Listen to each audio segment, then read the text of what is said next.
সুপ্রিয় দর্শক, সবাইকে সাদর আমন্ত্রণ জানাচ্ছি আমাদের আজকের দিনের দ্বিতীয় আলোচনায়। স্যার, আমরা লাইভে চলে এসেছি। না, আপনি আমার আগে একটু লিংকটা দেন। হ্যাঁ, জি স্যার, অবশ্যই আমি আপনাকে লিংকটা পাঠিয়ে দিচ্ছি। বেশি খাটাইতে চাচ্ছি না আর কি আপনাদের থেকে দিতে আর কি। জি জি জি, অবশ্যই আমি আপনাকে পাঠিয়ে দিচ্ছি স্যার। দর্শক, আমরা নির্ধারিত সময়ের কয়েক মিনিট আগে লাইভে চলে এসেছি। এটার একমাত্র কারণ হচ্ছে যান্ত্রিক গোলযোগের কারণে আমাদের আলোচনায় যেন বাধা না পড়ে এবং সাবলীলভাবে যেন আলোচনাটা আমরা চালিয়ে যেতে পারি, সেটা নিশ্চিত করার লক্ষ্যে আমরা কয়েক মিনিট আগেই চলে এসেছি। আমরা আজকে খুব আমরা বলবো যে সময়ের সাথে সঙ্গতিপূর্ণ একটা বিষয় নিয়ে আলোচনা করব। এটার একটা অন্যতম কারণ হচ্ছে যে আমরা জানি যে আমাদের আজকের যেই আলোচনার বিষয় এবং আজকে যে আলোচনা সিরিজের আওতায় আমরা আলোচনা করছি, সেটা পবিত্র রমজান উপলক্ষে আমরা শুরু করেছি। আমাদের এই আলোচনা সিরিজের নাম হচ্ছে ইসলামে দর্শন, দর্শনে মুসলমান, এবং এই সিরিজের তৃতীয় পর্ব আজকে। স্যার, আমি আপনাকে মেসেঞ্জারের ইনবক্সে লিংকটা পাঠিয়েছি।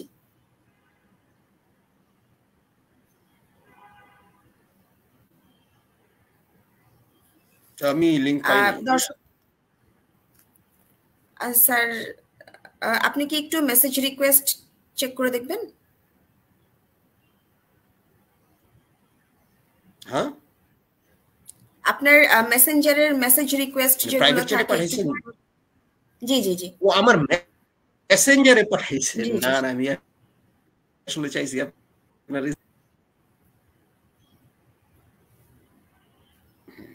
Thank you. দর্শক, যেটা বলছিলাম যে আমাদের যে আলোচনা সিরিজটি চলছে ইসলামে দর্শন, দর্শনে মুসলমান, তার তৃতীয় পর্বে আজকে আমরা আজকে যে বিষয়টি নিয়ে আলোচনা করব সেটি হচ্ছে মাওলানা ভাসানী এবং আবুল হাশেমের রাজনৈতিক দর্শন। বক্তা হিসেবে আমাদের সাথে আজকে আছেন পারভেজ আলম স্যার, লেখক, গবেষক ও রাজনৈতিক কর্মী।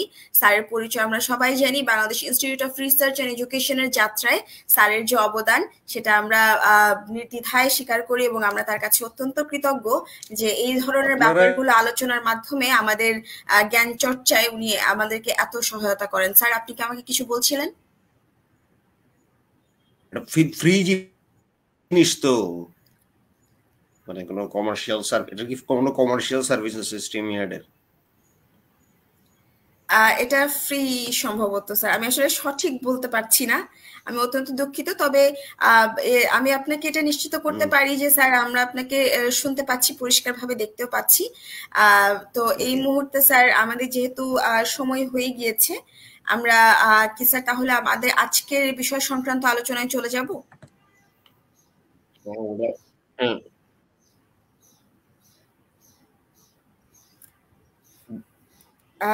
Thank you sir. আমি আমারে জাস্ট একটু শেয়ার দিতে। জি স্যার, অবশ্যই। দর্শকদের বলে রাখি এর মধ্যে, যদি আমাদের আজকের বিষয় সংক্রান্ত কোনো প্রশ্ন বা মতামত থাকে, সেটা আমাদের Bangladesh institute of research and এডুকেশনের ফেসবুক পেজে, যেখান থেকে লাইভটি চলছে, সেখানে গিয়ে কমেন্ট করলে বা আমাদেরকে ইনবক্স করলে সে প্রশ্ন বা সে মতামত আমরা আমাদের বক্তার কাছে পৌঁছে দিব।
ভাই, আমার যে লিংকটা দিছে, সেই লিংকটা সমস্যা আছে,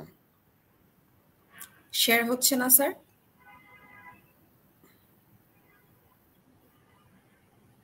হুম, আমারই দোষ আছে, আমারই উচিত ছিল এটা ডিরেক্ট মোবাইল থেকে ঢুইকা, মানে আমরা কপি করে ইয়া করছি, কপি করলে ইয়া থাকে, ওটা সমস্যা না। আমি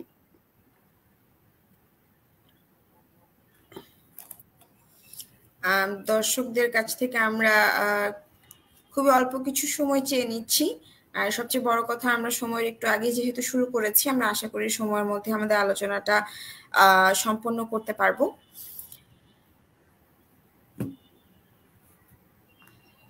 হ্যাঁ, এইবার ঠিক আছে ভাইয়া, আমার লিঙ্ক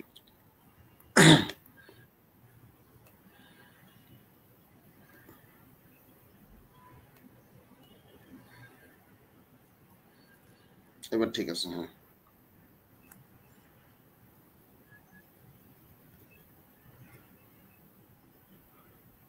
ওকে, হ্যাঁ এবার শুরু করতে পারেন, সরি। স্যার, তাহলে এখন আমার প্রারম্ভিক কথাবার্তা আমি বলে ফেলেছি। এখন আমি সরাসরি আপনার কাছে চলে যাব আজকের বিষয় সংক্রান্ত আলোচনার জন্য।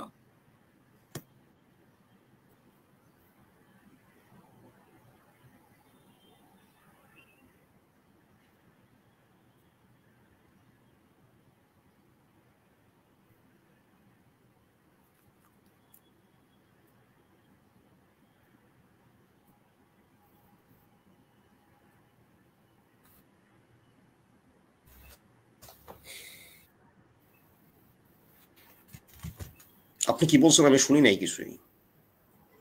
স্যার, আমি বলেছি যে আমি আমার প্রারম্ভিক কথাবার্তা বলে ফেলেছি। এখন স্যার আপনার কাছে চলে যাচ্ছে আলোচনার জন্য। স্যার, আপনি শুরু করতে পারেন।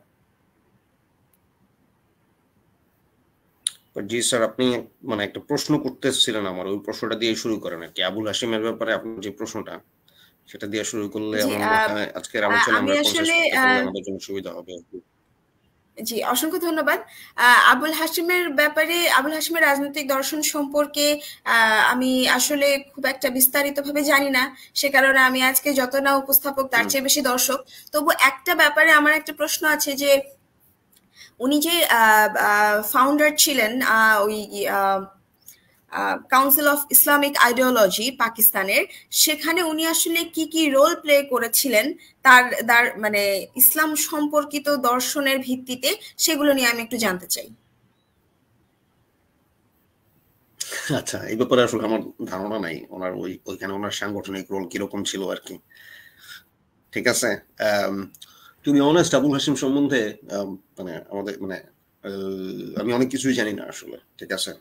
হ্যাঁ, ইনফ্যাক্ট তিনি তো আসলে এক হিসাবে খানিকটা লুকায়িত, মানে একটা লুকানো জেম আর কি এক হিসেবে। আমার মানে জি, আমি যদি বলি আর কি, মানে আমার ফিলিংসটা তার ক্ষেত্রে ওরকমই হয়েছে। ঠিক আছে। কারণ আমরা বড় হয়েছি এমন একটা টাইমে, যে সময় ধরেন আবুল হাশিমটা আমরা বদরুদ্দিন ওমরের পিতা হিসেবে চিনতাম, যিনি কোনো এক কালে ক্রিড অফ ইসলাম নামে একটা বই লিখছিলেন। তো যেহেতু ইসলাম নিয়ে অনেক আগে একটা বই লিখছিলেন, ঠিক আছে, হ্যাঁ, সেটা নামও আমরা শুনছি যে ভালো, কিন্তু কখনো আসলে খুইলা পুরা দেখার প্রয়োজন বোধ আমরা করি নাই, কারণ আমাদের পূর্ববর্তী জেনারেশনও সেটা প্রয়োজন বোধ করে নাই। ঠিক আছে। আমাদের 60-70-এর দশকে আমাদের যে প্রগতিশীল এবং বাম ধারার যে রাজনীতি, তাতে ইসলাম সংক্রান্ত আলোচনাটারে ব্যাকডেটেড একটা ব্যাপার বলে মনে করা হইতো আর কি। এখনো করে, এখনো আমাদের বাংলাদেশের আপনার ওই ক্লাসিক্যাল বামপন্থী প্রগতিশীলরা মনে করে যে আপনি যদি ইসলাম নিয়ে কথা বলেন, বা ইসলামের কোনো ব্যাখ্যা বা ইসলামের থিওলজি বা ফিলোসফি নিয়ে যদি কোনো আলাপ আলাপ আপনি যদি রাজনীতির মধ্যে আনেন, তো সেটা একটা প্রতিক্রিয়াশীল ব্যাপার। ঠিক আছে, হ্যাঁ, সেটা একটা প্রতিক্রিয়াশীল ব্যাপার, বা সেটা একটা ব্যাকডেটেড ব্যাপার। সিরাজুল ইসলাম চৌধুরীর একটা লেখা পড়তেছিলাম, মাওলানা ভাসানীর ইসলামী সমাজতন্ত্র বলা নিয়ে। ঠিক আছে, হ্যাঁ, হ্যাঁ, বা কি কারণে তিনি ইসলামী সমাজতন্ত্র বলতে বাধ্য হয়েছেন। তো ইসলামী সমাজতন্ত্র কথাটা বামপন্থীদের কাছে ছিল ওয়ান স্টেপ ব্যাক আর কি, যে মাওলানা ভাসানী আগে সমাজতন্ত্রের কথা বলছে। ঠিক আছে, হ্যাঁ, মানে 60-এর দশকে এসে সমাজতন্ত্রের কথা বলছে, আর 70-এর দশকে এসে ইসলামী সমাজতন্ত্রের কথা বলতেছে। তো এটা তাদের জন্য স্টেপ ব্যাক আর কি। ঠিক আছে, হ্যাঁ, হ্যাঁ, কিন্তু সে মানে, এবং সেটার জন্য আসলে ধরেন বাংলাদেশের এই যে সিপিবি বা মুজাফর ন্যাপেল লোকরা তো ধরেন মৌলানা ভাসানীরে অপছন্দ করা শুরু করছে আর কি। হম, এখনো তারা মৌলানা ভাসানীরে ঠিক মতো হচ্ছে ইয়া করতে পারে না আর কি, আপহোল্ড করতে পারে না। হ্যাঁ, কারণ মূলত ব্যাপারটা হলো একটা, ওই যে ইসলাম শব্দটার সাথে একটা ইয়া তৈরি হওয়া আর কি, ইসলাম শব্দটা মানে ধর্মীয় কোনো কিছু হইলে সেটা খুব ব্যাকডেটেড, এরকম একটা ধারণা তৈরি হওয়া আর কি। ঠিক আছে, হ্যাঁ। যদিও ধরেন পূর্ববর্তী যে বাঙালি রেনেসার ফিগার যাদেরকে বলা হয়, হ্যাঁ, যে বঙ্কিম থেকে শুরু করে সবাই, এরা তো ধরেন ধর্মের থেকে কম নেয় নাই। ঠিক আছে, কিন্তু ধরেন আপনি মানে মৌলানা ভাসানী সমাজতন্ত্র বললে তারা খুশি, ইসলামী সমাজতন্ত্র বললে বেজার। কিন্তু ওই ইসলাম চৌধুরী একটা প্রবন্ধ একটা অবস্থান নিচ্ছে না, অপোলজেটিক অবস্থানটা কি দর্শক প্রচুর পরিমাণে হচ্ছে ওই নাস্তিক, হ্যাঁ, মানে নাস্তিকতা পায়ে বামপন্থী কংগ্রেসদের সাথে চলার দেয় তার বিরুদ্ধে ইসলামিস্টরা অ্যাটাক করতো। মূলত জামাত ইসলামী এই কাজটা করতো। ঠিক আছে, হ্যাঁ, জামাত ইসলামী ধরেন জামাত ইসলামী এবং আরো কট্টরপন্থী ইসলামিকরা ওই সময় ধরেন হচ্ছে মৌলানা ভাসানীর অ্যাটাক করতো নাস্তিক কমিউনিস্টদের সাথে চলার জন্য। এগুলো তাদের নাস্তিক অ্যান্টি নাস্তিক যে রেটরিক, এটা ধরেন বাংলাদেশের ফার রাইট ইসলামিস্ট যারা, জামাত ইসলামের মতো যারা, এদের এবং অন্যান্য যারা আছে সমমনা, তাদের মধ্যে একটা কমন একটা পুরনো একটা জিনিস। এবং মৌলানা ভাসানী এটা নিয়ে প্রচন্ড রকম প্রেসারে ছিলেন। প্রেসারের আলাপটা আপনি ফরদ মাজারের লেখাতেও পাইবেন। ঠিক আছে, যার কারণে একসময় মৌলানা ভাসানীর খুবই স্ট্রংলি কথা বলতে হয়েছে নাস্তিকতার বিরুদ্ধে। ঠিক আছে, হ্যাঁ, এবং খুবই স্ট্রংলি একসময় মৌলানা ভাসানীর হচ্ছে ইয়ের কথা বলতে হয়েছে, আপনার শুধু সমাজতন্ত্রের বদলে তার ইসলামী সমাজতন্ত্রের কথাটা বলতে হয়েছে। হ্যাঁ, কিন্তু সিরাজুল ইসলাম চৌধুরী আবার এটা বলতেছে যে তার এগুলো বলতে হইতো এই কারণে, কারণ হচ্ছে যে তার যেই এভারেজ যেই ফলোয়ার মৌলানা ভাসানীর যেই ধরেন অনুসারী শ্রেণী বা তার যে মানে যারা তার রাজনীতির অনুসরণ করতো, হ্যাঁ, তার যে ভক্তকুল এরা বেশিরভাগ হচ্ছে বাংলাদেশের কৃষি সমাজের অংশ। So they are little backdated. So যেহেতু তারা ব্যাকডেটেড, হ্যাঁ, তাদেরকে বুঝানোর লেগে ধর্মের কথা বলার দরকার হয়। ঠিক আছে, হ্যাঁ, এগুলো হচ্ছে ধরেন আমাদের বাংলাদেশের যে প্রগতিশীল ধারার যে সর্বোচ্চ বুদ্ধিজীবী মৌলানা ভাসানীর ফিলোসফি সম্বন্ধে এগুলো হচ্ছে তাদের মূল্যায়ন। ঠিক আছে, হ্যাঁ, আসছে যে মৌলানা ভাসানীর যে টাইপের ফিলোসফি আছে,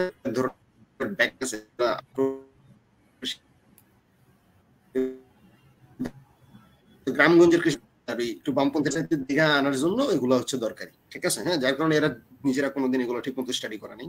ঠিক আছে, একরকম একটা উন্নাসিক একটা ভাব, একটা উন্নাসিক একটা অবস্থান এরা নিছে। হ্যাঁ, তো আবুল হাশিমের ক্ষেত্রে ওই একই ব্যাপার।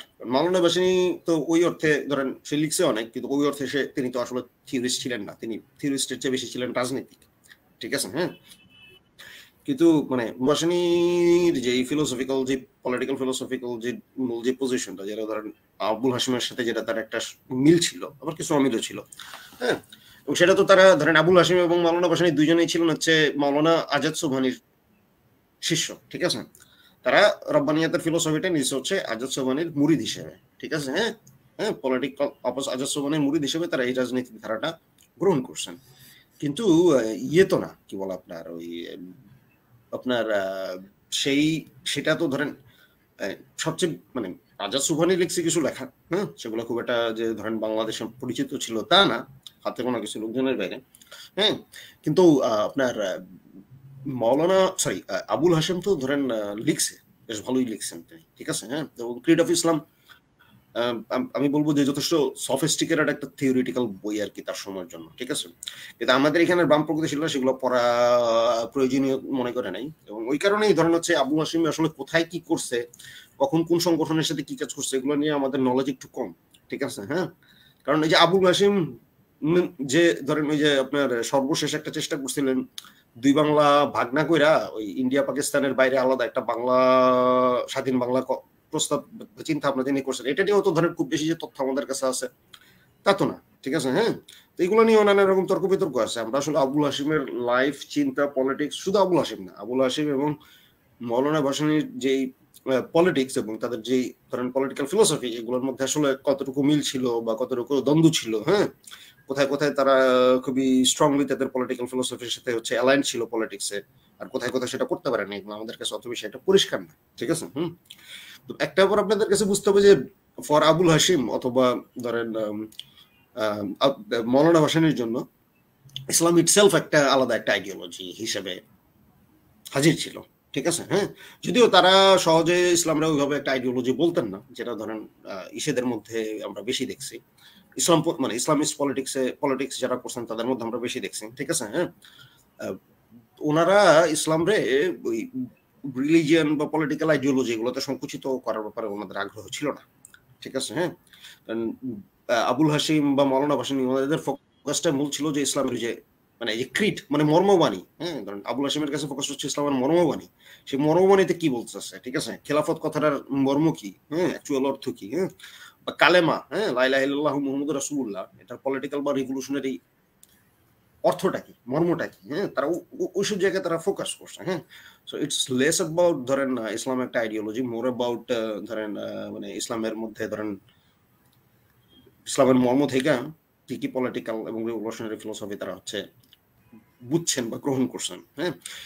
কিন্তু এটা নেসেসারিলি তারা এটার একটা আবুল হাসিমের ক্রিড অফ ইসলামে আপনি দেখবেন যে একটা আইডিওলজিক্যাল একটা চেহারা এটা একটা দেওয়া হয়েছে, ঠিক আছে, হ্যাঁ, হ্যাঁ, মানে হুকুমতের রব্বানিয়াতরে একটা আইডিওলজি হিসেবে হাজির করা হয়েছে, ইসলামে না হইলো।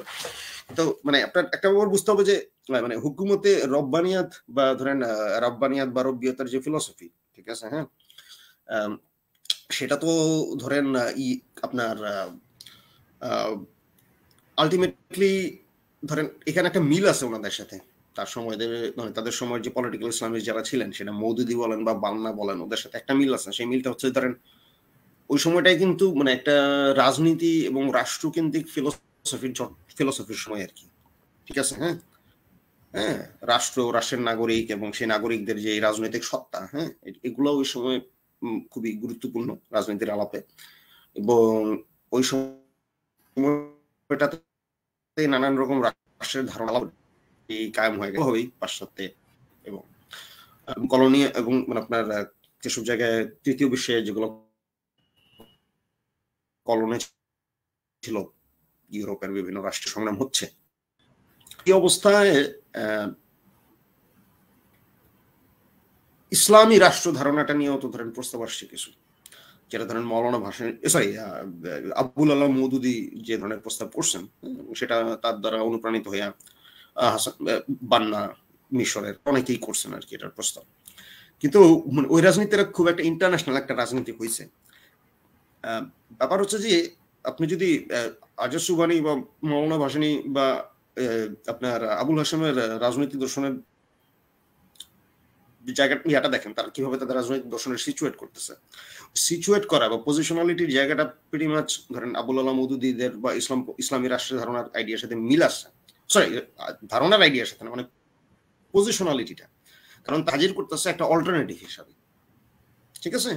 কারণ ওই সময় তো ধরেন নানান রকম রাষ্ট্রের আইডিয়া, কমিউনিস্ট রাষ্ট্রের আইডিয়া, লিবারাল ডেমোক্রেটিক রাষ্ট্রের আইডিয়া, হ্যাঁ, হিন্দুত্ববাদী রাষ্ট্রের আইডিয়া, নানান রকম রাষ্ট্রের আইডিয়া ওই সময় ধরেন মার্কেটে প্রচলিত। মওদুদি হাজির করছে ওই সময় ধরেন ইসলাম রাষ্ট্রের আইডিয়া।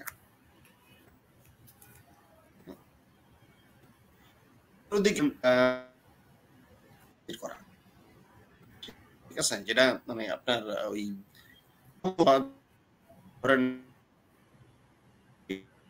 হ্যাঁ, বা হিন্দুত্ববাদী রাষ্ট্র বা মওদুদিদের যে ইসলামী রাষ্ট্র, এই সবগুলোরই বাইরের একটা ধরেন অল্টারনেটিভ একটা বিকল্প টার্মটা ওনাদের ক্ষেত্রে অবশ্য কম গুরুত্বপূর্ণ, ঠিক আছে, হ্যাঁ। ওনাদের যে চিন্তা সেটা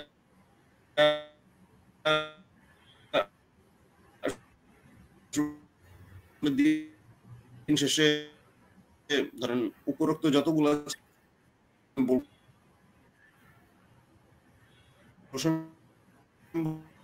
বলেন, সেখানে দেখবেন তারা ইসলামের মর্ম কথা দিয়ে যে ধরনের রাজনীতি করার কথা বলতেছে, সেই রাজনীতি বা হুকুমতের রব্বানিয়াতের নামে তারা যে রাজনীতির কথা বলতেছে, সেই রাজনীতি এসেনশিয়ালি একটা অসাম্প্রদায়িক রাজনীতি। সেখানে সকল ধর্মের মানুষের, হ্যাঁ, সকল মানে আপনার জাতের মানুষের, হ্যাঁ, এটা একটা সমান অধিকারের একটা অধিকারের স্বীকৃতি আছে, ঠিক আছে।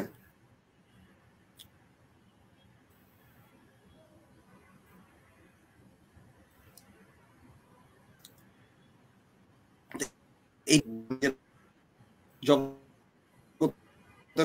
হ্যাঁ, ধর্ম এবং হচ্ছে এপিস্টেমোলজি, আমরা কিভাবে হচ্ছে আসলে এপিস্টেমোলজি তো এই বইটার খুব কেন্দ্রীয় ব্যাপার, ঠিক আছে, সেই আলাপে আমি আসবো একটু পরে।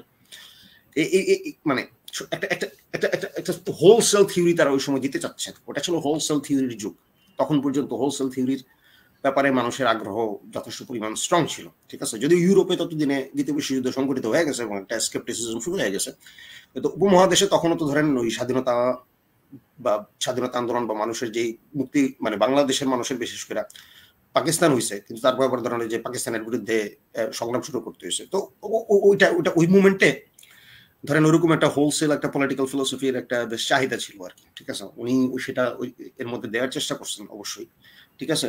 কিন্তু তারপরেও আপনার বলতে হয় যে এবং হচ্ছে একটু স্ট্রাকচারালিস্ট। আপনি দেখবেন যে আবুল হাশিমের ক্রিয়েট অফ ইসলাম বইয়ে প্রচুর পরিমাণ আপনার বাইনারি আছে। যেমন ধরেন আবুল হাশিমের বইয়ের একটা অন্যতম বাইনারি হচ্ছে ধরেন তারা যে তিনি যে হুকুমতের রব্বানিয়াতের যে ফিলোসফি প্রচার করতেছেন, সেটার সবচেয়ে বড় সূত্র হিসেবে হাজির করা হয়েছে materialistic nihilism, nihilist materialism, নিহিলিস্টিক materialism.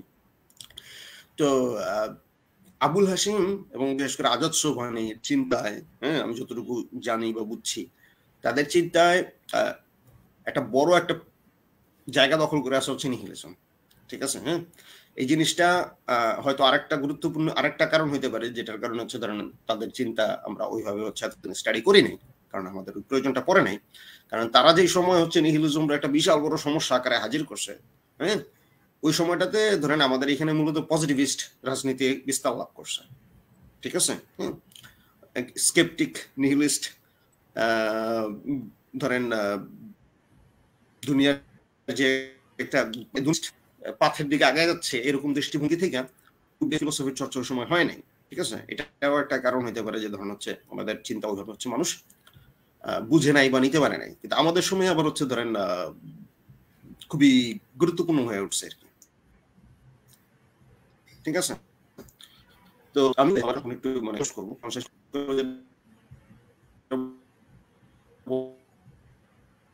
প্রথমে হচ্ছে আমরা যখন এই অনুষ্ঠানটার কথা করার প্রথমে চিন্তা করছিলাম যে সমাজতন্ত্র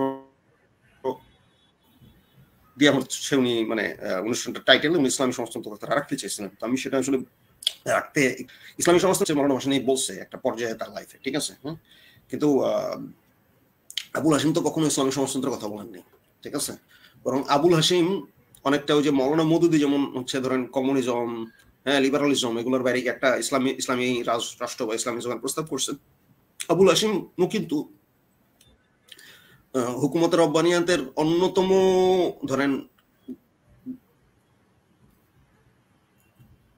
তিনি অন্যতম যে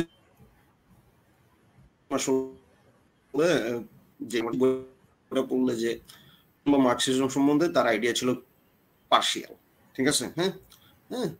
দু একটা জায়গায় তিনি ভুল রেফারেন্স মানে ভুল বক্তব্য দিচ্ছেন বলে আমার মনে হয়। লেনিনের ব্যাপারে তিনি একটা ভুল বক্তব্য দিচ্ছেন অন্তত একটা জায়গায়, ঠিক আছে। তবে তিনি বলতেছেন নিহিল, ঠিক আছে। বা মার্ক্সের চিন্তারে তিনি বলতেছেন এক ধরনের নিহিলিজম, ঠিক আছে। এটা কিন্তু একটা particular interpretation with some miss information, ঠিক আছে। মানে কিছু মিস ইনফরমেশন, কিন্তু পুরাটারে মিস ইনফরমেশন মনে করলে আপনি ভুল বুঝবেন। ওনারা এটার একটা নিহিলিজম হিসেবে দেখছে, ঠিক আছে। এবং হচ্ছে এটা যে শুধুমাত্র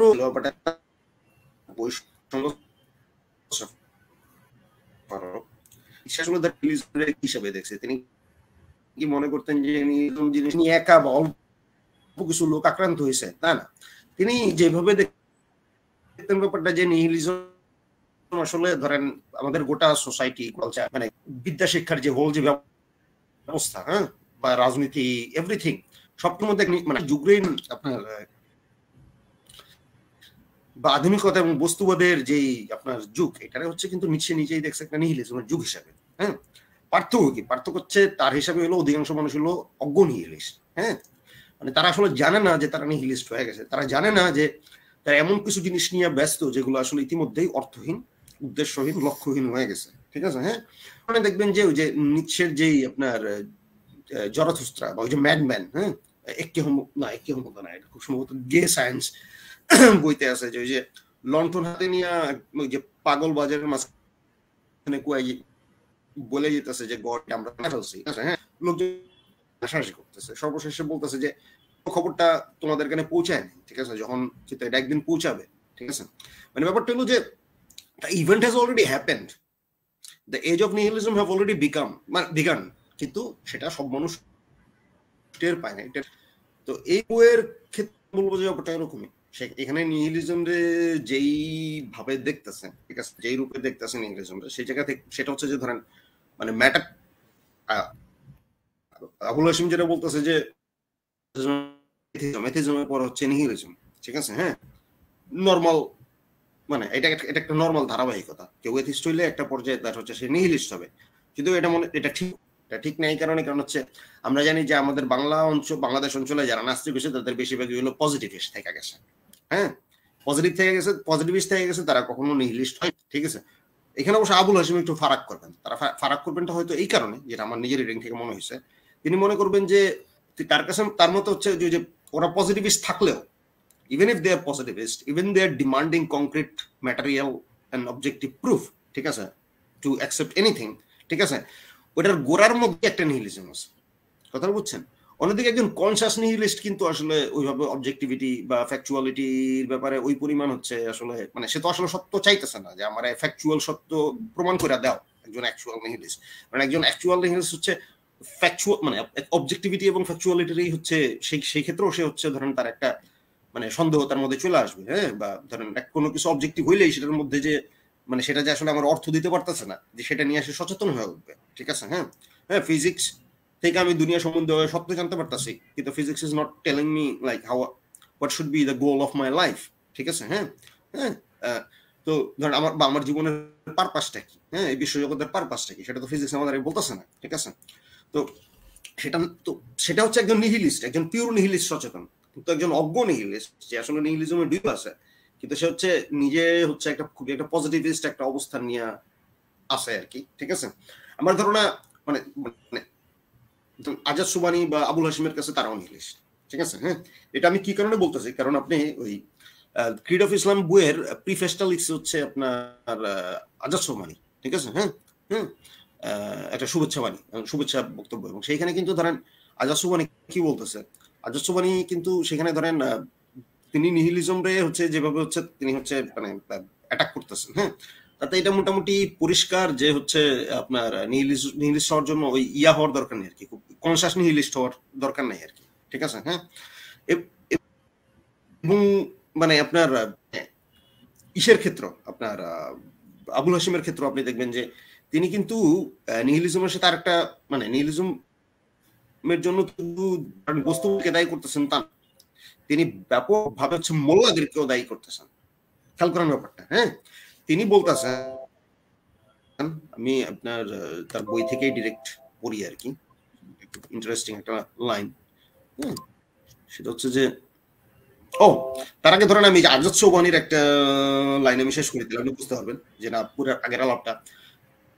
আজাদ সোবহানি বইটার খুব প্রশংসা করছে ক্রিড অফ ইসলাম, সে বলতেছে যে the creed of Islam has pulled down the Maya empire of nihilistic materialism by the touch of its magic wand of Rubbaniyat, ঠিক আছে, এখন and boldly proclaims that the philosophy of the future is not philosophy of gross materialism but the philosophy of Rubbaniyat, ঠিক আছে।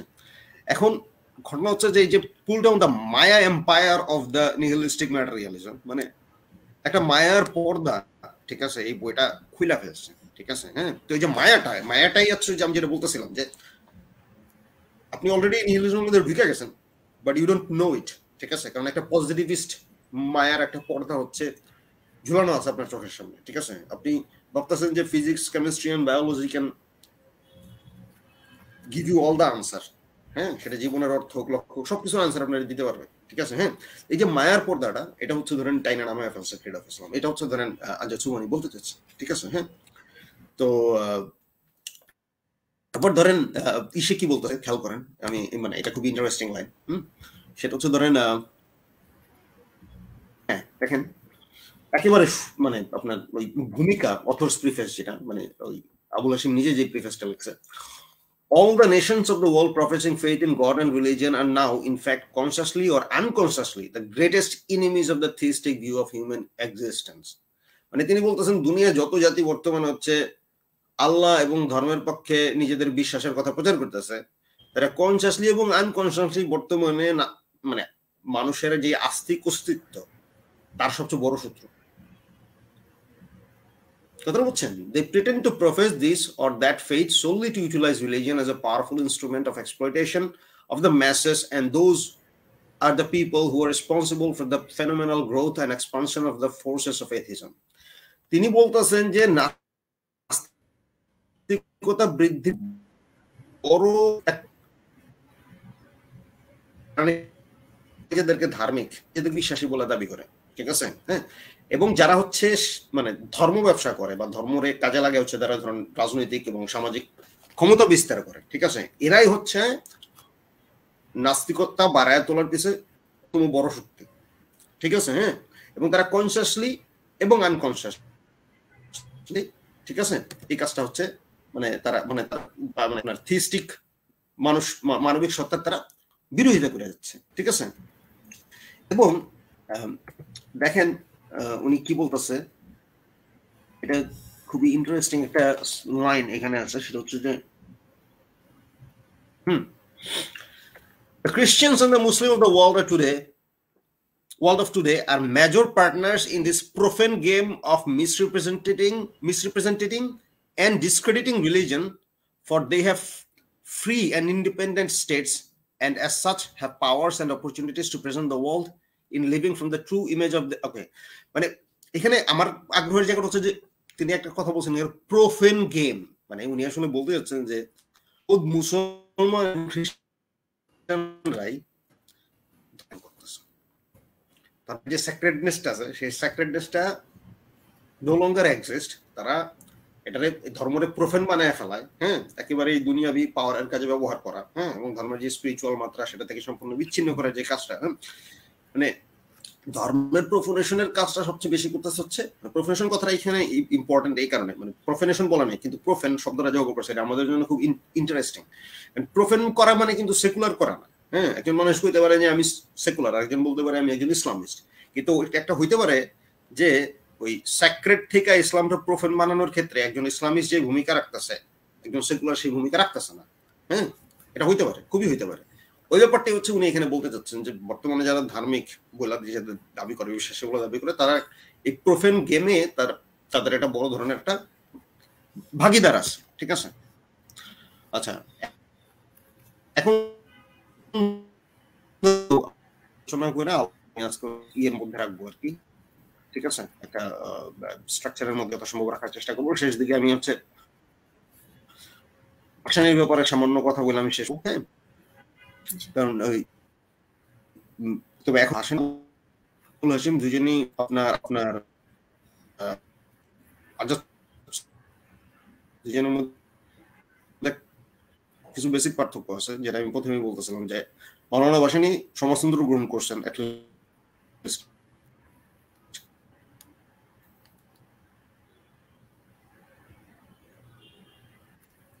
তখন তিনি এর পিছনে একটা বড় কারণ হতে পারে যে আবুল হাসিম যখন ওই বইটা লিখছিলেন তখন পর্যন্ত সমাজতন্ত্র বাংলাদেশের মানুষের জন্য একটা মাস্টার টার্ম হিসেবে, একটা পাওয়ারফুল একটা পলিটিক্যাল আইডিওলজিক্যাল টার্ম হিসেবে জনপ্রিয় হয় নাই, ঠিক আছে? হ্যাঁ, যেটা আমার ধারণা হয়েছে মূলত 60-এর দশকে এসে, কারণ ক্রিড অফ ইসলাম 1950 সালে বেরিয়েছে খুব সম্ভবত, যেটা আমি ভুল না করে থাকি। আর ধরেন বাংলাদেশে বিশ্বের অনেক জায়গায় ওই ধরেন 60-এর দশক কিন্তু একটা পজিটিভিস্ট মুভমেন্ট, স্বাধীনতা আন্দোলনের পজিটিভিস্ট মুভমেন্ট, হ্যাঁ, সাম্রাজ্যবাদ বিরোধী লড়াইয়ের পজিটিভিস্ট মুভমেন্ট, ভিয়েতনাম যুদ্ধ হচ্ছে, বাংলাদেশের এইখানে ধরেন হচ্ছে বাংলাদেশে ধরেন যে 60-এর দশকের সব বড় বড় আন্দোলন সংগ্রামগুলো হচ্ছে, ঠিক আছে? হ্যাঁ, তো ওই যে পজিটিভিস্ট টাইম এবং ওই সময় সমাজতন্ত্র ছিল অন্যতম একটা মানে মাস্টার টার্মিনোলজি, এবং সেটা শুধুমাত্র ওই বাংলাদেশের লোকজন ব্যবহার করছে তা না, ওটা ধরেন মানে পাকিস্তানে ওই সময় জনপ্রিয় ওই সময় সমাজতন্ত্রের কথা বলতো, বঙ্গবন্ধু শেখ মুজিবুর রহমান সমাজতন্ত্রের কথা বলতো, বাংলাদেশ স্বাধীন হওয়ার পর সমাজতন্ত্রের সংবিধানের মধ্যে ঢুকাইছে, কারণ তৎকালীন দুইটা ওয়ার্ল্ড পরিষ্কার ভাবে তৎকালীন নিয়ে হচ্ছে মানে আপনার পলিটিক্স হচ্ছে কোল্ড ওয়ারের টাইম, কথাটা বুঝছেন না? ইউ হ্যাভ টু মানে আপনার নিজের একটা আপনার রাজনৈতিক অবস্থান আপনার ওই সময় মোটামুটি পরিষ্কার করতে হইতো, ঠিক আছে? তো এইটা হচ্ছে আমি যেটা বলতেছি আর কি, যার কারণে ধরেন মানে আমি জানি না যে আবুল হাসিম ধরেন আরো পরে যদি তিনি অ্যাক্টিভ থাকতেন সমাজতন্ত্র নিয়ে তার আসলে পজিশনটা কি হইতো, কিন্তু ক্রিড অফ ইসলাম বইয়ে ওনার পজিশনটা সমাজতন্ত্রের উপরে একটু নেগেটিভ। কিন্তু নেগেটিভ হইলে আপনার একটা জিনিস মনে রাখতে হবে, বথ আবুল হাশিম এন্ড মামি ছিলেন লেফটিস্ট, হ্যাঁ, মানে বামপন্থী, হ্যাঁ,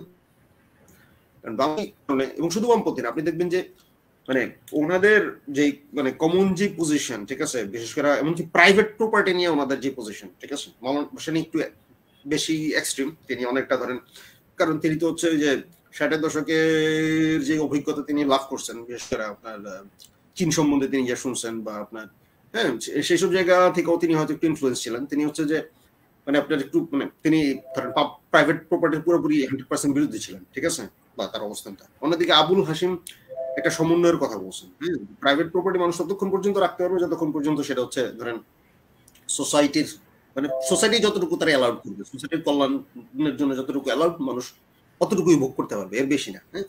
তো এটা নিয়ে আমি ডিটেল আলাপে আপাতত না যাই, কিন্তু আমি বুঝতে যাচ্ছি যে মানে তারা লেফট ওই হিসাবে, যেমন ধরেন ফ্রেঞ্চ রেভলিউশন লেফট, ফ্রেঞ্চ রেভলিউশনে জ্যাকোবিনরা লেফট, জ্যাকোবিনরা তো ধরেন কমিউনিজম কায়েম করতে চায়নি, ঠিক আছে, কিন্তু জ্যাকোবিনরা কিন্তু ধরেন আপনার ওই যে মানুষের যে অধিকার, মানবিক মর্যাদা বলেন, হ্যাঁ, বা মানুষের যে ইনএলিয়েনেবল রাইটের যে ধারণা, হ্যাঁ, সেগুলোর পক্ষে তারা একটা স্ট্রং পজিশন নিয়েছে, প্রিস্টহুডের বিরুদ্ধে, রাজতন্ত্রের বিরুদ্ধে, হ্যাঁ, হ্যাঁ, রাজতন্ত্র এবং মোল্লাদের বিরুদ্ধে তাদের একটা স্ট্রং পজিশন আছে। আপনি দেখবেন ওই পজিশনটা কিন্তু ধরেন এই যে আবুল হাশিমের মধ্যে খুব প্রবল, ঠিক আছে, হ্যাঁ, ওই পজিশনটা মোটামুটি ইসের মধ্যেও আছে, মাওলানা ভাসানীর মধ্যেও আছে, ইনক্লুডিং আজাদ সুবহানি। মানে আজাদ সুবহানির যে প্রিফেসটা, সেটার মধ্যে দেখবেন সে বলতেছে দুইটা এনিমির কথা বলতেছে, ম্যাটেরিয়ালিস্ট এনিমি আর মোল্লা এনিমি, ঠিক আছে, হ্যাঁ। ইন এনি কেস, তো আমি যেটা বলতেছি আর কি, যে তারা ছিলেন লেফট, অনেকটা এই অর্থেও তারা লেফট, যেমন ধরেন আপনি ফরাসি বিপ্লবেরও আগে আপনি রুশোরে কি বলবেন, রুশো কিন্তু লেফট, হ্যাঁ, বা লকরে কি বলবেন, জন লকরেও কিন্তু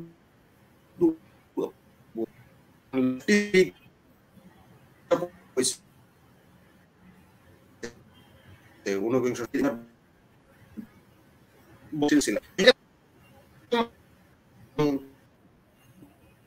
ঠিক আছে, আজাদ সুবহানি, জন লক, রুশো, ঠিক আছে, হ্যাঁ, হ্যাঁ, আমাদের কিন্তু আমরা তাদেরকে ওই ঠিকঠাক মতো হচ্ছে মানে আমরা তাদেরকে এখন পর্যন্ত চর্চাটা করতে পারিনি, কারণ দিন শেষে ওই যে মাওলানা ভাসানী যে সময়ে মানে আবুল হাশিম বা মাওলানা ভাসানীর বেশিরভাগ তাদের লাইফের পরবর্তী যে অংশটা, সেটা এমন একটা সময় আমরা পার করছি যে সময় তাদের রাজনীতি বা তাদের চিন্তা পাবলিকের পাঠ করা বা সেটারে বোঝার চেষ্টা করা বা সেটা জনপ্রিয় করার মতো পরিস্থিতি ছিল না। তাই মনে করি এখন পরিস্থিতি আবার ফিরছে, হ্যাঁ, কিন্তু সেই সাথে আবার ধরেন এই যে দুই সময়ের পার্থক্যের উপরে মানুষের সতর্ক থাকতে হবে, ঠিক আছে, হ্যাঁ, হ্যাঁ, তারা কি কারণে আবুল হাশিম একটা সময় সমাজতন্ত্রের বিপক্ষে কথা বলছেন, বা কি কারণে একটা পর্যায়ে ধরেন আবার মাওলানা ভাসানী সমাজতন্ত্রের পক্ষে কথা বলছেন, হ্যাঁ, এইগুলো নিয়ে আমাদের একটা মানে খুবই পরিষ্কার ধ্যান ধারণা থাকতে হবে, এদের চিন্তা আপনি গ্রহণ করতে গেলে ওটা আরো ঝামেলা হবে, ঠিক আছে, হ্যাঁ, কারণ তাদের চিন্তা ধরেন আবুল হাশিমের যে ক্রিড অফ ইসলামের চিন্তা, এটা খুবই সফিস্টিকেটেড, ঠিক আছে, হ্যাঁ, কিরকম সফিস্টিকেটেড কিন্তু ধরেন আবার আমরা বুঝে তাদের তো ওই সময় তথ্য কম ছিল, ইন্টারনেট ছিল না, বইপত্র বিদেশ থেকে তারা কম পাইতেন, ঠিক আছে, হ্যাঁ, অনেক সিলি কিছু মিস ইনফরমেশন আছে, ঠিক আছে, হ্যাঁ। এই সবচেয়ে বড় কথা হলো যে আমি বলবো না যে ক্রিড অফ ইসলামের বর্তমান যে সংস্করণ পাওয়া যায় সেটা মানুষ পড়ুক, কারণ এর মধ্যে ওই যে কপি পেস্ট জনিত কিছু মানে প্রুফ রিডাররা 70 বা 80 দশকে যে সংস্করণটা করছে মানে মেসাকার করে ফেলছে কিছু কিছু জায়গায় সিরিয়াস টার্মিনোলজির ক্ষেত্রে, ঠিক আছে, সেটা মানে এগুলো নিয়ে ফেসবুকে লিখছিলাম, আমি শুনছি বদরুদ্দিন ওমর নিজেই নাকি এটা চিন্তা ভাবনা করতেছে এগুলো ঠিকঠাক করার, আমি যাই না, ঠিক আছে। তো ইন এনি কেস আর আপনার ক্রিড অফ ইসলামের ইসে ফেরত যাই আর কি, কয়েকটা বিশেষ অংশে আমি ফেরত যাই আলোচনার সুবিধা করার জন্য। সেটা আবুল হাশিম কিছু কিছু ক্ষেত্রে, হ্যাঁ, মানে এটা তিনি যে তিনি মার্কস ওই হেগেল থেকে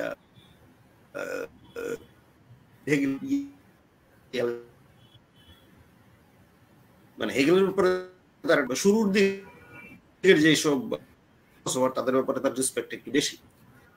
তো তিনি বলতেছেন যে তার চিন্তার মধ্যে একটা হেগেল, এবং সেই হেগেলিয়ান দিকটা আমার ধারণা ইসের মধ্যেও আছে, আজাদ সুবহানির মধ্যেও আছে, কারণ মানে তার এবং কিছু ইভলিউশনারি একটা সেন্সও আছে, মানে গোটা যেটা ধরেন আমি মনে করবো যে পাশ্চাত্যের কন্টিনেন্টাল ফিলোসফারদের সাথে তাদের একটা চিন্তার একটা মিল আছে এই জায়গায়, ঠিক আছে। হ্যাঁ, মানে গোটা ইতিহাসের একটা ইভলিউশনারি প্রসেসে আগে যাচ্ছে, সেখানে মানুষের একটা ভূমিকা আছে।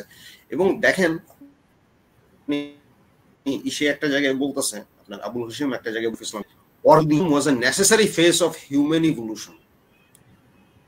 আমি মুখস্থ না বললাম, এটা খুঁজে বের করি তাহলে হয়তো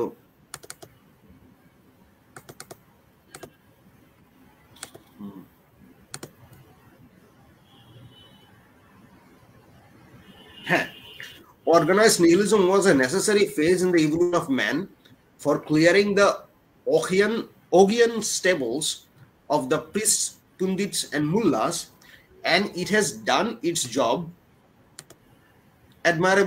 admirably well. Time has now come for the reappearance of the spirit of religion in the full flood of pristine glory. মানে তিনি বলতেছেন যে অর্গানাইজ নিহিলিজমের দরকার ছিল, কারণ এই যে ধর্মটা যারা আসলে নষ্ট করছে, ঠিক আছে, প্রিস্ট আর মুল্লারা, ঠিক আছে, ওদেরকে আপনার সাইড করার জন্য হচ্ছে অর্গানাইজ নিহিলিজমের দরকার ছিল, এবং এটা এটার কাজ করা সম্পূর্ণ করছে। এখন আমাদের রিলিজনের প্রকৃত স্পিরিট ফিরে আনতে হবে। এই যে নেসেসারি ফেজ, হিউম্যান ইভলিউশনের একটা নেসেসারি ফেজে অর্গানাইজ নিহিলিজমের জরুরি মনে করা, এখানে একটা হেগেলিয়ান একটা বিশ্বদৃষ্টি এখানে আছে, ঠিক আছে। হ্যাঁ, বা ধরেন তিনি যে ওই যে কুদরত আর ফিতরতের মধ্যে যে ডিকোটমি হাজির করছেন, ঠিক আছে। হ্যাঁ, সেটাও আছে, সেটাতে আমি একটু পরে। তারপরে ধরেন না, সেটা তো ব্যাপারটা কি আসলে, ধরেন Abul হাশিমের anti nihilism, counter nihilist যে তত্ত্বচর্চা, সেটা আসলে তিনি করছেন কোন দৃষ্টিভঙ্গিতে, ঠিক আছে। হ্যাঁ, মানে আমি আসলে এই ব্যাপারটা ঠিক জানি না যে আবুল হাশিম বা আজুসুবরি তারা নিজেরাও কখনো নিহিলিজমে পড়ছেন কিনা, ঠিক আছে। কারণ নিহিলিজম সম্বন্ধে তাদের যে বক্তব্য সেটা একই, সেটা আসলে ডিরেক্টলি ধরেন পাশ্চাত্য নিহিলিজম থেকে ডিরেক্ট না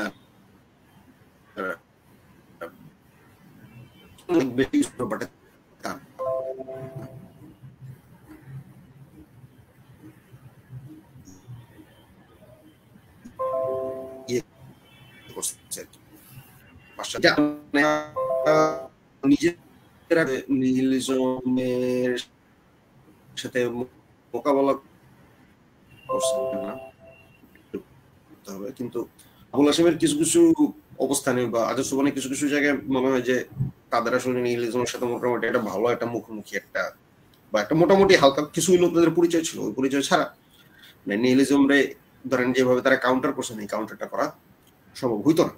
কারণ ধরেন ইসে যেভাবে কাউন্টারটা করতেছে আবুল হাশিম, তিনি প্রথমে যেটা এপিস্টেমোলজি তার একটা পজিশন তিনি হাজির করতেছেন, সেই এপিস্টেমোলজিক্যাল পজিশন হচ্ছে যে তিনি মনে করতেছেন যে কেউ যদি মানে কেউ যদি ইনটিউশন রে বাদ দিয়া পিউর ইন্টেলেক্টের উপরে হচ্ছে ডিপেন্ড করে আর কি, পিউর ইন্টেলেক্ট এবং পিউর রিজনের উপরে যদি কেউ যদি ডিপেন্ড করে, ঠিক আছে। হ্যাঁ, কিন্তু তা না। হ্যাঁ, এবং শুধুমাত্র অবজেক্টিভ এবং দৃশ্যমান যা দেখতে পাই, যা সেটারই যদি আমরা মানে একমাত্র সত্য হিসাবে গ্রহণ করি, তাইলে আসলে সেটাই হলো এক ধরনের মানে সেটা তার মতো ওইটাই আসলে নিহিলিজমের এপিস্টেমোলজি।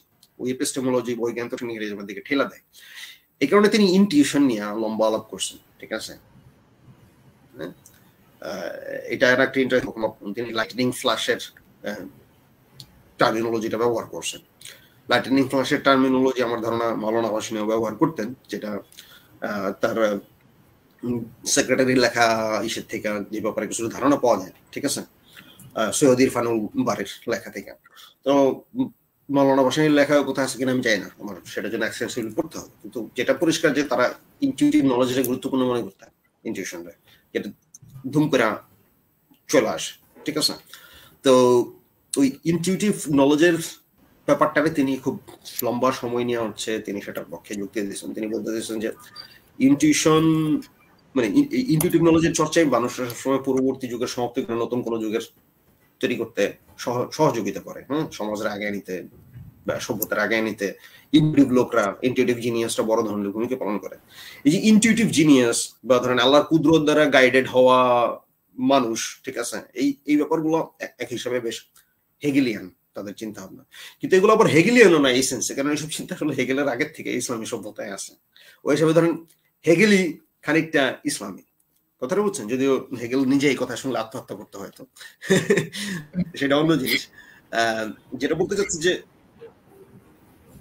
আপনার এই কি বলে আপনার ওই আবুল হাশিম যেটা বলেছে যে সবচেয়ে বড় ওষুধ হইলো গায়েবে বিশ্বাস। মানুষ নিহিলিস্ট হয়ে যায় কারণ তার গায়েবে বিশ্বাস নাই, যা সে চোখের সামনে দেখতেছে না, যা অদৃশ্য সে বিশ্বাস করতেছে না, ঠিক আছে। একবার কেউ যদি গায়েবে অবিশ্বাস করা শুরু করে দেন তার আসলে নিহিলিস্ট হওয়া ছাড়া তার কোনো উপায় থাকে। এটা আমি সহজ করে বলতেছি, আবুল হাশিম ব্যাপারটা এইভাবে দেখছে, ঠিক আছে। এবং তিনি জিনিসটা করতে যাচ্ছেন, যিনি গায়েবে বিশ্বাসের পক্ষে একটা লম্বা আলোচনা করছেন সেটা, এবং গায়েবে বিশ্বাস বলতে তার যে অবস্থানটা এটা আমার কাছে খুব ইন্টারেস্টিং মনে হয়। তিনি গায়েবরে যেভাবে ব্যাখ্যা করছেন, তিনি গায়েবরে অ্যাবসলিউট হিসেবে ব্যাখ্যা করেন নাই।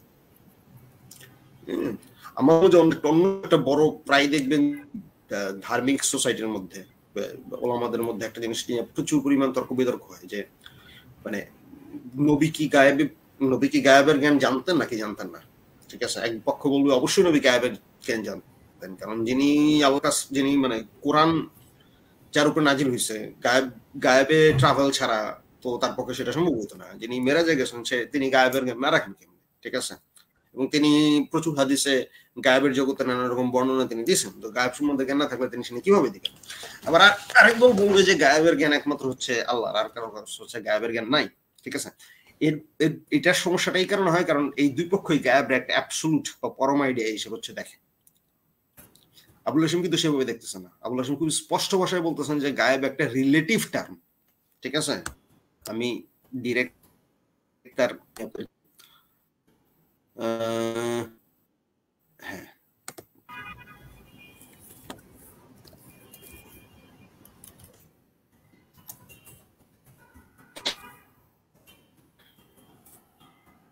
The unseen is not an absolute, but is a relative term.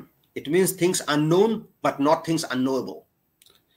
Things unseen to some may be things seen to others, and things unseen at some point or place may be things seen at some other time and place.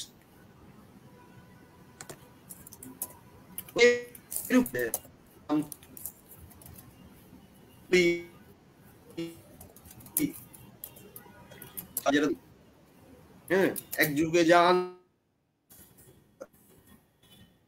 এক স্থানে যে unseen আরেকজন এক মানুষের কাছে যান আপনার প্রাক আধুনিক কোন একটা উর্দু কবিতা আমি পড়ছিলাম যেটার মধ্যে বলতেছে যে जो तुमसे गायब हो वही गायब, মানে তোমার কাছে যা গায়েব ওইটাই গায়েব। তার মানে যে এটা না যে তোমার কাছে যা গায়েব তা অন্য সবার কাছে গায়েব আর কি, ঠিক আছে। হ্যাঁ, তো উনি যেটা মানে এটা হচ্ছে ধরেন আবুল হাশিমের একটা গুরুত্বপূর্ণ জিনিস, কারণ হচ্ছে মানে উনি মানে গায়েবের একটা রিলেটিভ টার্ম হিসেবে দেখতেছে অদৃশ্যরে, ঠিক আছে। এই রিলেটিভ টার্ম হিসেবে দেখার পরে মানে এটা একটা সুবিধা আছে আপনার নিহিলিজমের ক্ষেত্রে আর কি, ঠিক আছে। আজকে আমি নিহিলিজমের কাউন্টার দেওয়ার ক্ষেত্রে এই যে রিলেটিভিটির আইডিয়াটা যে গায়েবের সাথে আমাদের সম্পর্ক মানে গায়েবের সাথে আমাদের সম্পর্কটা রিলেটিভ, পরম মানে গায়েবের না দেখা বা গায়েবের অ্যাবসেন্সটা, হ্যাঁ, যে আমরা দেখতেছি না সেটা তো অ্যাবসেন্স, এই অ্যাবসেন্সের সাথে আমাদের সম্পর্কটা আসলে রিলেটিভ, ঠিক আছে। এটা ধরেন কোনো পরম সম্পর্ক তুলা ধরে না। এই অবস্থানটা নিহিলিজম ইনকাউন্টার দেওয়ার জন্য খুবই কার্যকর একটা অবস্থান। তবে সেটা নিয়ে আমি আজকে বিস্তারিত আলোচনা করতে পারবো না, সেটার জন্য আমার ধারণা পুরো 1 ঘন্টার একটা আলাদা হয়তো আলোচনা আমাদের করতে হবে আরো। এবং তিনি আরেকটা জিনিস, হ্যাঁ বলেন স্যার। আমি আমার আলোচনা এখন শর্ট করে ফেলবো। সেটা হচ্ছে যে উনি কয়েকটা জিনিস হচ্ছে উল্লেখ, নিহিলিজমের অন্যতম একটা এনকাউন্টার হতে পারে আমাদের অঞ্চলের সুফি এবং ঋষিদের যে চিন্তা, ঠিক আছে। হ্যাঁ, যারা দীর্ঘদিন যাবত এগুলো নিয়ে কাজকর্ম করছেন, বা ম্যান মানে ওনার মূল যে ব্যাপারটা হচ্ছে যে মানুষের নিজের ভেতরের যে মানে নিজের ছবি চিনতে পারা, এবং আল্লাহরে চিনতে না পারলে মানুষ নিজেরই চিনতে পারবে না। আল্লাহরে চেনার প্রসেসে মানুষ নিজেরই চিনবে, ঠিক আছে। এখানে যেটা বলতেছে যে এবং ধরেন আরেকটা ব্যাপার হচ্ছে ধরেন মানে ওনাদের চিন্তার একটা ব্যাপার ছিল যে সর্বশেষ আমি আপনার ইশরিয়াদা শেষ করি আর এরপরে মানে আপনার আবুল হাশিমের যে অবস্থানটা, সে অবস্থানটা হচ্ছে যে ধরেন দেবতা কি, মানে ওনাদের যে কালেমার যে ফিলোসফি, কালেমার ফিলোসফি লাইলাহা মানে কি, লাইলাহা হচ্ছে মানে হচ্ছে আপনার নিগেশন, এটা একটা নিগেশন, সকল দেবতারে নিগেট করা, ঠিক আছে। কিন্তু দেবতারা কারা? দেবতারা হচ্ছে ধরেন তিনি বলতেছেন যে নানান রকম প্রাকৃতিক শক্তি, হ্যাঁ, এবং নানান রকম দুনিয়াবি রাজা বাদশাহ যাদেরকে ধরেন একটা সময় আমরা হচ্ছে নিজেদের থেকে অনেক বেশি পাওয়ারফুল মনে করছি, শুরুতে প্রাকৃতিক শক্তি, তারপর অনেক রকম ধরেন সামাজিক নানান রকম শক্তি বা পাওয়ারফুল কোনো কিছু, বা হ্যাঁ মানে যাদেরকে আমাদের কাছে নিজেদের থেকে পাওয়ারফুল মনে করছি তাদেরকে আমরা প্রভু মনে করছি, ঠিক আছে। হ্যাঁ, সো লা ইলাহা যেটা, এই নিগেশনটা হচ্ছে এরকম সকল প্রভুত্ব হচ্ছে খারিজ করা, ঠিক আছে। হ্যাঁ, তো উনি মনে করেন যে আমাদের সময়ে মানে যে নাস্তিকতা যেটা, দ্যাট ইজ ধরেন এই যে লাইলাহা অংশটুকু আর কি, ঠিক আছে। সকল মানে নট অল নাস্তিকতা, বাট জেনুইন নাস্তিকতা সেটাই হবে। জেনুইন নাস্তিকতা শুধু একজন আল্লাহর না, সেই সকল প্রভুরই হচ্ছে সেটি নাই করবে, ঠিক আছে। হ্যাঁ, সেটা হচ্ছে জেনুইন নিগেশন, সকল প্রভুর নিগেশন, ঠিক আছে। দ্যার ইজ নো প্রভু দেন দ্যার ইজ নো দাস, সেটাও হওয়ার কথা, কিন্তু ব্যাপারটা আসলে এত সহজ না। কারণ আবুল হাশিমের পরে যেটা বলতেছে যে there is a second negation that happened in our time. প্রথমে ধরেন ইসলাম তো ইসেরা নিগেট করছে, মানে সকল দেবতারা নিগেট করছে। আমাদের সময় যেটা হয়েছে যে শুধু দেবতা না, খোদ গডও নিগেট হয়ে গেছে। হ্যাঁ, নিহিলিস্ট যেটা তারা বলতেছে নিহিলিস্ট ম্যাটেরিয়ালিজম, যেটা গডরে হচ্ছে নিগেট করে ফেলছে, ঠিক আছে। এবং গডরে নিগেট করার ফলে যেটা হয়েছে যে মানুষ নিজে প্রভু মনে করা শুরু করছে, তার নিজের ইগোটা হচ্ছে ওভার কনফিডেন্স হয়ে গেছে। হ্যাঁ, এবং সে হচ্ছে নেচারের উপরে এখন সে প্রভুত্ব কায়েম করতে যাচ্ছে, ঠিক আছে। এইটারই হচ্ছে তিনি ধরেন একটা মানে মূলত নিহিলিস্ট ম্যাটেরিয়ালিজম বইলা হচ্ছে উনি দাবি করতেছেন, ঠিক আছে। কিন্তু তাইলে মানে ইল্লাল্লাহ যেটা, ঠিক আছে, হ্যাঁ, ইল্লাল্লাহ যেটা, সেটা হচ্ছে ধরেন মানে বেসিক্যালি নিগেশনের নিগেশন একরকম, ঠিক আছে।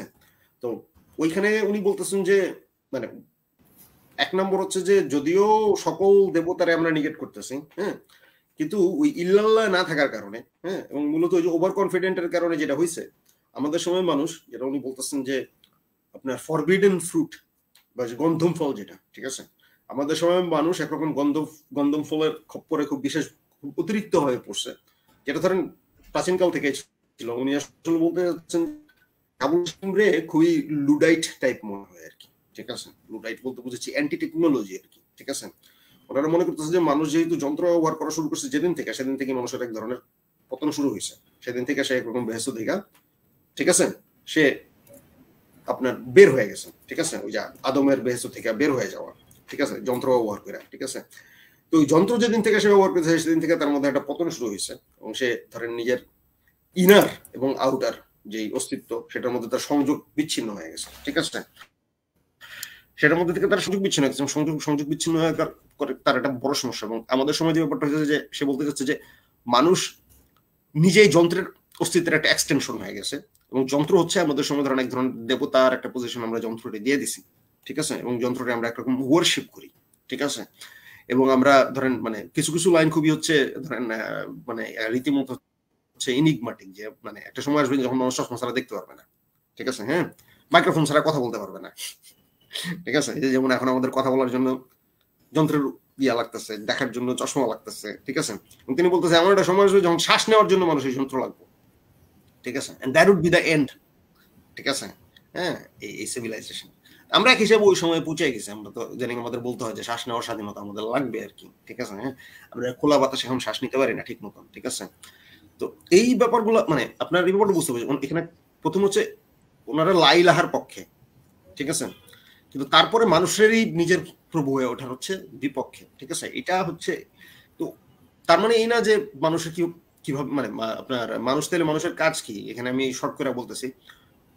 মানে আবুল হাশিমের কাছে ধরেন যে মানুষের যে খেলাফতি অস্তিত্ব, ঠিক আছে, যে হ্যাঁ সেই খেলাফতি অস্তিত্বটা যাপন করাই হচ্ছে মানুষের ধরেন লক্ষ্য। এবং সেটা করতে গেলে ধরেন যে কালিমার যে রিভলিউশনারি আইডিয়া, সেটা হচ্ছে যে একই সাথে লাইলাহা এবং তারপরে ইল্লাল্লাহ, এবং মোহাম্মদ রাসূলুল্লাহরও একটা অর্থ তিনি করছেন, সেই আলাপে আমি এখন না যাই, আমাদের সময় ইটস রানিং আউট। আমি বলতে চাচ্ছি যে মানে ওনাদের ফিলোসফি লাইন যে মানুষ যখন হচ্ছে ধরেন অ্যাকচুয়ালি ধরেন আপনার ইসে থাকবে না, কিন্তু মানে আপনার মানুষ যখন হচ্ছে মানে এখানে আমি একটু নিজের বিপরীতে মানে ওনাদের খুব গুরুত্বপূর্ণ যেটা আমি অন্তত 2 জায়গায় অথবা 3 জায়গায় আমি দেখছি যে উনি আনলিমিটেড পসিবিলিটি এবং পটেনশিয়ালিটির কথা বলতেছেন আর কি, ঠিক আছে, এগেইনস্ট নিহিলিজম আর কি, ঠিক আছে।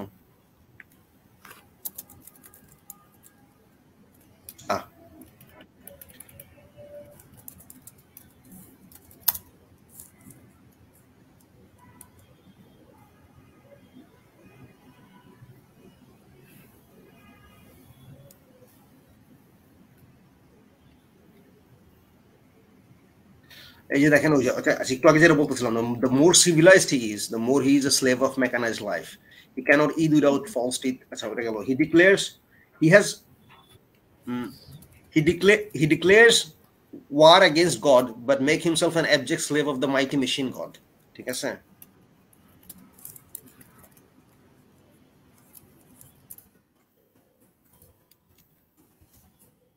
দেখেন এই যে কালিমার কথা যেটা বলতেছিলাম, the kalima correctly interprets the man as the caliph of the vicegerent of the one God of the kalima. Man has unlimited possibilities, but at the same time if he creates numerous, so দেখেন এই যে unlimited possibilities, ঠিক আছে, এটা কিন্তু ধরেন ওনার মতে যে কালকে আসলে যেটা শিখেছে আনলিমিটেড পসিবিলিটিস। আমি যে রিসেন্টলি এগুলো নিয়ে বলতেছিলাম আর কি, যে পাশ্চাত্য ফিলোসফাররা যেখানে নিহিলিজমের মধ্যে যা শূন্যতা দেখছে, ঠিক আছে, হ্যাঁ হ্যাঁ, ধরেন লা ইলাহা would inevitably lead them to nihilism, ঠিক আছে, কিন্তু ফর আবুল হাশেম লা ইলাহা would inevitably lead us to this understanding of unlimited possibilities। কথাটা বুঝছেন? হ্যাঁ, তবে সেটার জন্য নিজের প্রভু হওয়া বা নিজের প্রভু, তারপর হচ্ছে মেশিনের কাছে দাসত্ব করা, হ্যাঁ, ওইটা আটকে গেলে আমরা করতে পারবো না। আমরা তখন আটকে যাই, আমরা প্রিজন তৈরি করি, হ্যাঁ, আনলিমিটেড পসিবিলিটি আমরা তখন আসলে ফিল করতে পারি না। তো এটা হচ্ছে মোটা থাকে, মানে আমি আজকে মানে আমার সময় শেষ হয়ে আসছে, আমি জাস্ট আপাতত আবুল হাশেমের আলাপ আমি এখানে, মানে আমি যেটা বারবার বলতে চাচ্ছি যে যদিও আবুল হাশিম এবং ধরেন হুকুমতের রব্বানিয়া সমিতি তিনি প্রতিষ্ঠা করছিলেন, এটা আমার ধারণা বাংলাদেশের সর্বশেষ রব্বানিয়াতের পলিটিক্যাল ফিলোসফি নিয়ে মানে সর্বশেষ আপনি এক ধরনের একটা প্রচেষ্টা বলা যায় এক হিসাবে। বাংলা সমিতির পর বেশি দিন বাঁচেন নাই। তো এই সমিতির ভাষণে বাংলা ভাষণে যেটা বলছিলেন যেটা হচ্ছে হুকুমতের রব্বানিয়ার মূল কথা কি, এই সমিতি সমাজতন্ত্রবাদীদের মতো কেবল লা ইলাহাই কায়েম করিবে না, সেখানে ইল্লাল্লাহরও বীজ বপন করিবে। তাহাদের কোনো কাজে আত্মতুষ্টি অর্থাৎ নফসানিয়াত যেমন থাকিবে না, ঠিক তেমনি অহেতুক বৈরাগ্য বা রহবানিয়াত থাকিবে না, ঠিক আছে। এটা আর একটা গুরুত্বপূর্ণ জিনিস। তারা ওই সময় মূলত মানে আপনার যেটা বার বলছিলেন, তারা কিন্তু একটা পলিটিক্যাল ফিলোসফি হাজির করছে, হ্যাঁ, এভারেজ পুরাতন সুফিজমের জায়গায়, যেটা হয়তো ধরেন ওই যে রাহবানিয়াত বলতেছে, এটা একটু অ্যাসেটিজমের দিকে যোগ, এটা অবশ্য আমি মনে করবো তারা এখানে একটা রিডাকশন করছেন, সেই আলাপ পরে আজকে আর না করি। আচ্ছা হ্যাঁ, এই সমিতি যেমন হকুল্লাহ আদায় করিবে তেমনি হকুল এবাদ আদায় করবে। হকুল্লাহ মানে আল্লাহর হক, হকুল এবাদ মানে বান্দার হক, মানে জগতের সকল প্রাণের হক। সৃষ্টিকে ভালোবাসিয়া সৃষ্টির কল্যাণ সাধন করিয়া তাহারা রবের ঐশী পালন বাদকে পার্থিব ভঙ্গিমা দান করিবে। এটা হচ্ছে ওনাদের খেলাফতের আইডিয়া, যে মানুষ আল্লাহর রব গুণাবলী দিয়া হচ্ছে মানে আল্লাহর রব গুণাবলীর চর্চা করবে এবং সকল প্রাণ প্রকৃতির হচ্ছে তারা পালন করবে। তাই এই সমিতি মানুষের যেসব বৈষয়িক উন্নতি ঘটাইবে সঙ্গে সঙ্গে তেমনি আত্মিক শক্তিরও বিকাশ ঘটাইবে। তাহারা একই সঙ্গে জাহের ও বাতানের সামঞ্জস্য ঘটাইয়া জীবনকে প্রাণময় করিয়া তুলিবে। তাহারা একই সঙ্গে জাহেদ ও সালেকের রূপ রস করিয়া আবাদিয়াতের হক পূর্ণ করিবে। এটা হচ্ছে ধরেন মানে মৌলানা লাস্ট মানে একটা সামারি আর কি, যেটা তিনি দিয়েছিলেন আর কি হুকুমত রব্বানিয়া। এরপরে তো আসলে এই ব্যাপার নিয়ে আলাপ আলোচনা তেমন আগায় নেই। মৌলানা ভাসানীর তিরোধানের পরে তো ধরেন বাংলাদেশে ওই অর্থে মৌলানা ভাসানীর চিন্তা নিয়ে আসলে কাজকর্ম খুব একটা হয়নি, অল্প কিছু লোকজন করছে। ফরাদ মাজার মৌলানা ভাসানীর নিয়ে মানে মোটামুটি পুনরায় তরুণ সমাজের কাছে করার ক্ষেত্রে তার একটা ভূমিকা আছে, যদিও উনি আসলে খুব বেশি হুকুমতের রব্বানিয়াত নিয়ে আলোচনায় আসলে উনি গেছেন বলে অন্তত আমার পড়া হয়নি আর কি, ঠিক আছে। আমাদের আসলে এই মুহূর্তে ধরেন ওইটা করতে হবে আর কি, হ্যাঁ, আমাদের পরবর্তী জেনারেশনের যে একটা পজিটিভিস্ট মুভমেন্ট যেটা ছিল সেই মুভমেন্টটা আমরা পার করে আসছি, ঠিক আছে। সো এখন আসলে জেনুইনলি ঠিকঠাক মতো হচ্ছে আপনার আবুল হাশিমরা যে কাজগুলো শুরু করছিলেন, আজাদ সোবানি, আবুল হাশিম, মৌলানা খানি, সেই কাজগুলোর আমাদের সময় আসলে আমরা কিভাবে হচ্ছে সেগুলা দেখবো, পুনরায় পুনর্পাঠ করবো এবং আমাদের সময় আসলে কতটুকু কিভাবে কাজে লাগাবো, হ্যাঁ, সেটার জন্য খুব মানে প্রয়োজনীয় আর কি, দরকার আছে। কারণ যেটা বলতেছিলাম, আবুল হাশিম যে 50-এর দশকে যে সময় হচ্ছে ধরেন যন্ত্রে খোদা করতেছে, যন্ত্রের অ্যান্টি টেকনোলজি লিখতেছে, একই সময় কিন্তু হাইডেগার হচ্ছে তার গেস্টেল যন্ত্র কিভাবে মানুষকে কন্ট্রোল করে, হ্যাঁ, মানুষ কিভাবে তার দাস বানায় ফেলায়, মানুষের সাবজেক্টিভিটিতে স্ট্রাকচার দেয়, সেগুলো নিয়ে লিখতেছে। সো এগুলো আমাদের সময় ধরেন খুবই জরুরি চিন্তা আর কি। ঠিক আছে, আমি আজকের আলোচনা এখানে শেষ করবো। কারো যদি কোনো প্রশ্ন থেকে খুব দ্রুত করে ফেলান, আমি আসলে ধন্যবাদ স্যার। দুটো প্রশ্ন আছে। প্রশ্নের বেশিরভাগ অংশই আমি যতদূর শুনলাম আপনি আসলে উত্তর দিয়েছেন, তবুও আমি আপনার সামনে উপস্থাপন করি। মোল্লা যা প্রশ্ন করেছেন, হুকুমতে রাব্বানির ক্ষেত্রে মাওলানা ভাসানী আর আল্লামা আবুল হাশিমের মধ্যে তত্ত্বগত ও চর্চাগত মিল ও অমিল নিয়ে আলাপ করলে উপকৃত হতাম। এবং উনি সাথে সাথে এটাও প্রশ্ন করেছেন যে ওনাদের দুজনের সুফি দর্শন সম্পর্কে অবস্থান কি ছিল। গুরুত্বপূর্ণ প্রশ্ন। আমার মনে হয় যে ওনাদের মধ্যে তত্ত্বগত এবং চর্চাগত পার্থক্য যদি আমরা কোথাও ফোকাস করি, দেন ওইটা আসলে ধরেন যে মূলত সুফিজমের ক্ষেত্রে কিছু পার্থক্য আছে। ঠিক আছে, আবুল হাশিম সুফিবাদের গুরুত্ব মনে করতেছে, কিন্তু তিনি তার মধ্যে ঢুকেন নাই। ঠিক আছে, আবুল হাশিম মোটা দাগে ধরেন, আমি বলবো যে আপনি ওনাদের যে পাকিস্তান মুভমেন্টের সময় যদি আপনি ওনাদের ভূমিকা দেখেন, ওনারা তো কেউ অরিজিনাল মুসলিম লীগের ছিলেন না, কিন্তু মুসলিম লীগ করতে গেছেন কারণ ওই সময় বাংলাদেশের মানুষের জন্য ওনারা মনে করছেন যে মুসলিম লীগ করাটা দরকার আছে। ঠিক আছে, হ্যাঁ হ্যাঁ, কিন্তু ওনারা একজন তো করতেছে ক্লাস পলিটিক্স, মাওলানা ভাসানী লোক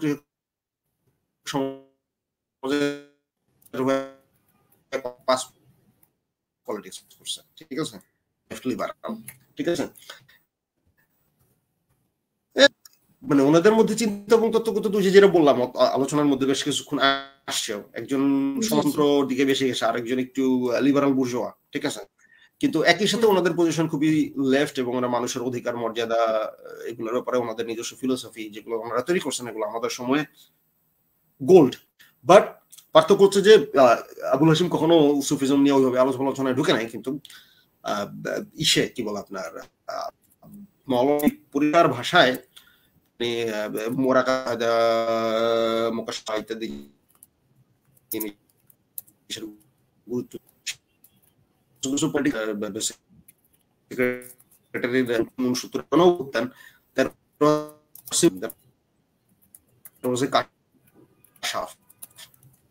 ঠিক আছে, হ্যাঁ, কোন এমন একটা সত্যের মুখোমুখি হয় যে সত্যের কারণে তিনি আসলে ধরেন এই যে ভোটের রাজনীতি বাদ দিয়া তিনি 69-এর গণঅভ্যুত্থান, হ্যাঁ, এবং মানে একটা কিছু মানে উনি যেই মেজাজে গেছেন। ঠিক আছে, হ্যাঁ, ইট ওয়াজ সো ওনাদের ক্ষেত্রে মাওলানা ভাসানীর ক্ষেত্রে সুফিবাদের যে প্র্যাকটিস সেটা খুবই মানে সেটা গুরুত্বপূর্ণ, সেটা উনি প্র্যাকটিসের মধ্যে রাখছেন। আবুল হাশিম সেটা করছেন বলে আমার মনে হয় না আর কি।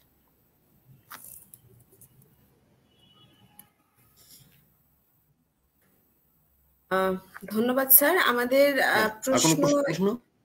আর কোনো প্রশ্ন নেই স্যার, এই কয়েকটি প্রশ্নই ছিল। আপনাকে অসংখ্য ধন্যবাদ এই বিষয়ে আমাদের সাথে আলোচনা করার জন্য।